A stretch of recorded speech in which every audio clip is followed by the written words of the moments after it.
warahmatullahi wabarakatuh. Halo semuanya, perkenalkan, nama saya Putri Salsabila. Saya berasal dari kelas PAI 1A. Dan di mana di sini saya akan menjelaskan yaitu tentang mata kuliah pendidikan kewarganegaraan. Terus, video ini adalah salah satu penilaian untuk ujian tengah semester dari Bapak Dr. Haji Saja Sumendi, MAG, dan Bapak Haji Yudi Irfan Daniel, SOSI, MAG. Baiklah, selamat menyaksikan. Nah, maka dari itu, berarti hukum harus ditegakkan secara adil bagi seluruh rakyat Indonesia. Jangan sampai seperti yang banyak terjadi sekarang, hukum terasa tajam ke bawah, tapi tumpul ke atas. Apa itu maksudnya? Istilah tersebut muncul ketika mulai banyaknya pengenaan vonis hukuman yang dirasa nggak adil antara kaum kasta bawah dengan kaum kasta atas. Nah, jadi maksudnya hukum tajam ke bawah, tumpul ke atas itu kalau masyarakat biasa-biasa, apalagi orang miskin yang melanggar hukum, meskipun nggak fatal-fatal banget, dia bakal dikasih hukuman yang benar-benar sesuai undang-undang tanpa ada belas kasihan. Ya, kalau perlakuan gini juga diberlakukan terhadap orang kaya, apalagi pejabat sih no problem ya. Masalahnya, giliran yang melanggar hukum itu orang kasta atas, apalagi pejabat, mereka tidak divonis hukuman yang setimpal. Mungkin karena orang-orang kaya atau pejabat itu bisa bayar ahli hukum alias pengacara kali ya. Jadi bisa minta dibela dengan bayaran banyak, agar bagaimanapun caranya mereka bisa lolos dari hukuman atau dapat hukuman yang ringan. Dinamika historis, konstitusional, sosial politik, kultural, serta konteks dan kontemporer penegakan hukum yang berkeadilan. Seperti yang kita ketahui, Indonesia merupakan negara hukum yang artinya semua penyelenggara, pemerintahan, dan kenegaraan serta kemasyarakatannya berdasarkan atas hukum, bukan didasarkan atas kekuasaan belaka. Terus, hukum ini adalah suatu tata yang bersifat membangsa dan suatu tata sosial yang berusaha menimbulkan perilaku para individu sesuai yang diharapkan melalui peran dan juga tindakan paksaan. Dan hukum ini mempunyai ciri-ciri tertentu.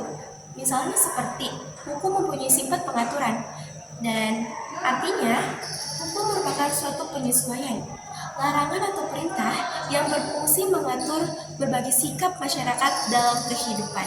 Baik, kita langsung ke dalam pengertiannya saja. NKRI merupakan singkatan dari Negara Kesatuan Republik Indonesia, yang dimana NKRI ini merupakan negara hukum. Artinya, negara yang bukan didasarkan pada kekuasaan belaka, melainkan negara yang berdasarkan atas hukum. Terus, hukum ini semua persoalan seperti kemasyarakatan, kewarganegaraan, terus pemerintah ataupun kenegaraan harus didasarkan atas hukum. Penegakan hukum adalah proses dilakukannya upaya untuk menegakkan norma-norma hukum secara nyata sebagai pedoman pelaku dalam lalu lintas atau hubungan-hubungan hukum dalam kehidupan bermasyarakat dan maupun bernegara. Terus, penegakan hukum dapat pula ditinjau dari suatu objek yang dimana dapat dilihat dari segi hukumnya. Dalam hal ini, pengertiannya juga mencakup makna yang luas maupun sempit. Dalam arti luas, penegakan hukum itu mencakup pula nilai-nilai keadilan yang terkandung di dalamnya, bunyi aturan formal maupun nilai-nilai keadilan yang hidup dalam masyarakat. Terus ada juga yang mengartikan ini dalam arti sempit, yaitu penegakan hukum hanya mencakup penerapan peraturan formal dan juga tertulis. Yang oleh karena itu, penerjemahan kata penegakan hukum ke dalam bahasa Indonesia menggunakan kata penegakan dan juga hukum dalam arti luas, dan dapat juga menggunakan istilah penegakan hukum dalam arti sempit. Terus, konsep dan urgensi penegakan hukum yang berkeadilan. Dalam konteks ini ada beberapa asas dan keadaan darurat yang harus diperhatikan, seperti satu, asas kepastian hukum, yang dimana dalam kepastian hukum ini adalah dasar penerapan hukum secara adil. Terus, hukum ini harus jelas, mudah dipahami, dan diterapkan secara konsisten. Terus, yang kedua adalah prinsip persamaan di depan hukum. Pada prinsip ini, semua individu tanpa diskriminasi harus diperlakukan sama di depan hukum. Terus, hal ini untuk menghindari diskriminasi dan penyalahgunaan kekuasaan. Dan yang ketiga, yaitu adalah proses hukum yang adil. Yang dimana pada proses ini, kita harus adil, transparan, dan mencakup hal pembelaan penuh. Hal ini termasuk hak untuk mendapatkan nasihat dan juga peradilan yang adil. Dan yang keempat, yaitu adalah perlindungan hak asasi manusia. Lembaga penegak hukum harus melindungi hak asasi manusia, termasuk kebebasan pribadi, kebebasan berpendapat, dan juga hak-hak lainnya. Dan yang kelima, tanggung jawab penegak hukum. Di tanggung jawab penegak hukum ini, penegak hukum harus bertanggung jawab atas tindakannya dan menghindari penyalahgunaan kekuasaan. Serta yang keenam, yaitu ada partisipasi masyarakat, yang dimana pada partisipasi masyarakat ini kita perlu terlibat dalam proses perumusan hukum dan juga penegakan hukum untuk memastikan representasi yang lebih baik. Urgensi penegakan hukum yang berkeadilan adalah untuk menjaga stabilitas sosial dan juga mencegah konflik. Dan ini juga untuk mempromosikan kepercayaan publik terhadap sistem hukum. Tanpa penegakan hukum yang adil, masyarakat cenderung kehilangan kepercayaan pada pemerintahan dan lembaga hukum yang dapat mengakibatkan ketidakstabilan sosial. Baik, setelah ke poin yang kedua tadi, kita lanjut ke poin yang ketiga, yang dimana poin ketiga ini menjelaskan yaitu tentang alasan diadakannya penegakan hukum. Penegak hukum diperlukan untuk mengawasi dan juga mengatasi aktivitas warga negara. Penegakan hukum diperlukan karena alasan seperti memelihara hukum dan keterlibatan. Yang kedua, perlindungan hak dan juga keamanan. Dan yang ketiga, pencegahan kejahatan. Dan yang keempat, penegakan hukum dan keadilan. Yang kelima, mendorong kepatuhan. Dan yang keenam, memberikan kerangka hukum. Terus lanjut ke poin yang ketujuh, yaitu alasannya menjamin perlindungan terhadap masyarakat. Yang kedelapan, alasannya yaitu menjaga keseimbangan kekuasaan. Poin ke-9, mendorong investasi dan pembangunan ekonomi. Dan terakhir yaitu adalah poin ke-10, yang dimana alasannya yaitu adalah mendorong nilai-nilai moral dan juga etika.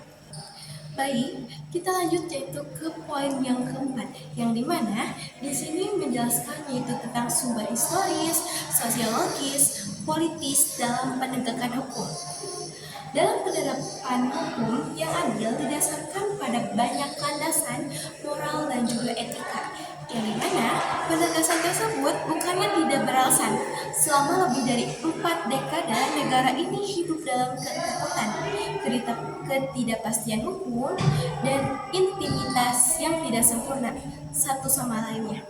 Di sisi lain, perjuangan dan kemampuan menciptakan lingkungan yang adil bagi penegakan hukum seringkali gagal di tangan penguasa.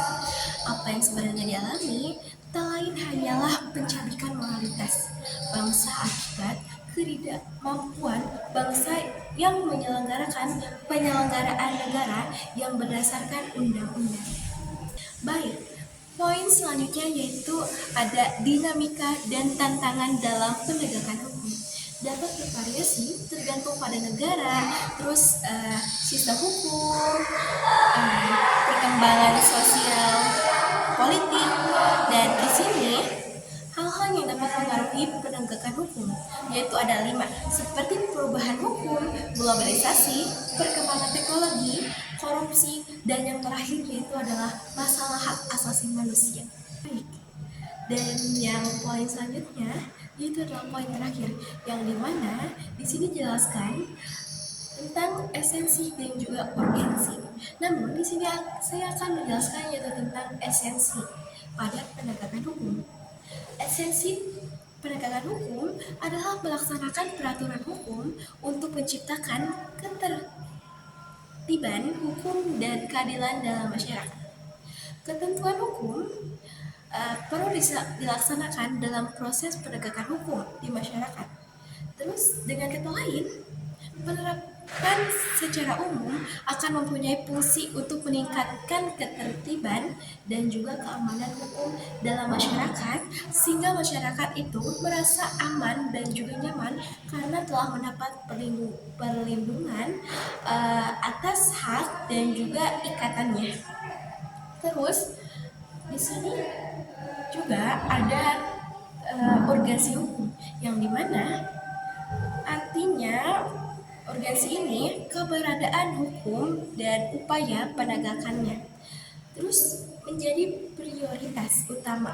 Tanpa penegakan hukum akan berakibat fatal dan kehidupan masyarakat akan kacau.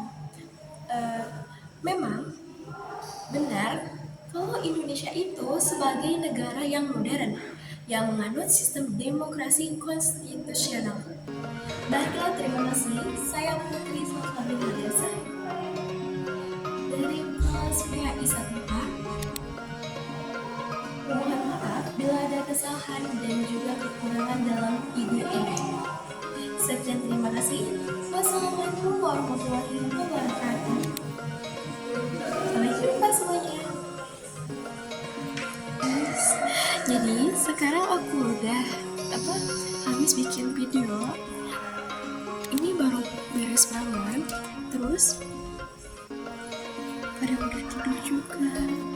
Karena kalau dibesok-besokin kapan selesainya gitu tugasnya. Dadah semuanya. Wassalamualaikum warahmatullahi wabarakatuh.